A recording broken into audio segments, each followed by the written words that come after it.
இன்றைக்கி நம்ம சேனலில் ஒரு ஸ்வீட் ரெசிபி தாங்க பார்க்க போகிறோம். ரொம்ப சிம்பிளாக செய்யக்கூடிய ஒரு வாழைப்பழம் குலோப் ஜாமுன் எப்படி செய்யலான்னு பார்க்கலாமா? வாங்க வீடியோக்குள்ளே போகலாம். அதுக்கு நான் 2 பழமாக கனிஞ்ச வாழைப்பழமாக 2 வாழைப்பழம் எடுத்துக்கிறோங்க. இதோட நான் 1 கப் மைதா மாவு சேர்த்துக்கலாங்க. அதோட கொஞ்சமாக 1 ஸ்பூன் அளவுக்கு நெய் சேர்த்துக்கலாம். இப்போ கொஞ்சம் சேர்த்துக்கலாம். ஊட பிணையும் போது நெய் விட்டு சேர்த்து பிணைஞ்சிக்கலாம்.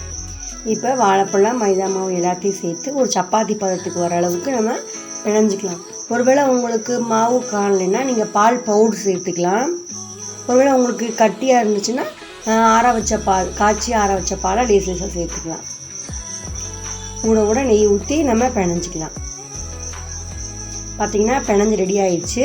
இப்போ அதை மேலோட்டமாக நெய் தடவி இது ஒரு 10-15 நிமிஷம் ஊறட்டும்.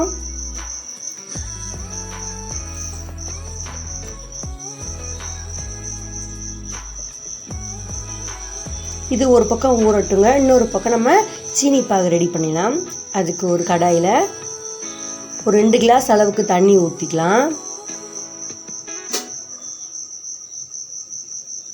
தண்ணி லைட்டாக கொதிக்கவும் நம்ம 1 கப் அளவு சீனி சர்க்கரை போட்டுக்கலாங்க.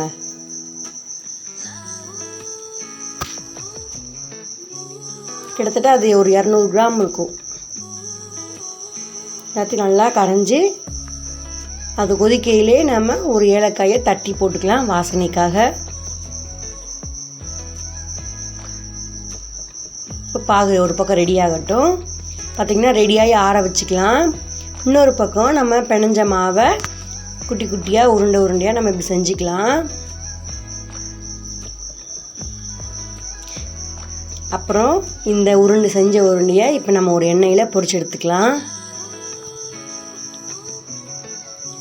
மிதமான தீயாக வச்சுக்கோங்க. அப்படின்னா தான் உள்ளே வேகும். இல்லைன்னா மேலோட்டமாக கருகி உள்ளே வேகாது.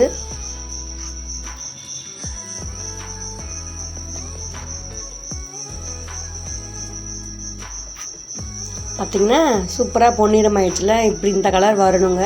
அப்படின்னா தான் பார்க்குறதுக்கும் சாப்பிட்றதுக்கும் நல்லாயிருக்கும்.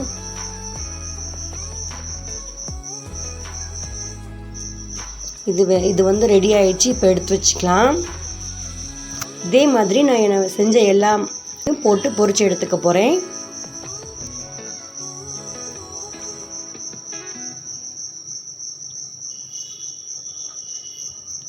இப்போது நம்ம பொரிச்சு வச்சுருக்கிற அந்த உருண்டை மிதமான சூடாக இருக்கும்போது ஒவ்வொன்றா சேர்த்துக்கலாங்க.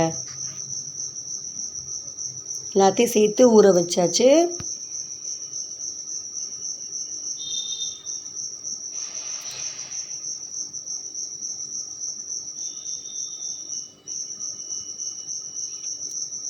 ஊற வச்சாச்சு. அவ்வளோதாங்க. சூப்பராக ரொம்ப சிம்பிளாக ரெடி ஆகிடுச்சுல. இதே மாதிரி உங்கள் வீட்டில் நீங்கள் செஞ்சு பாருங்கள். நம்ம சேனலை சப்ஸ்கிரைப் பண்ணலைன்னா மறக்காமல் சப்ஸ்கிரைப் பண்ணிக்கோங்க. பக்கத்தில் உள்ள பெல் பட்டனையும் நீங்கள் கிளிக் பண்ணிக்கோங்க.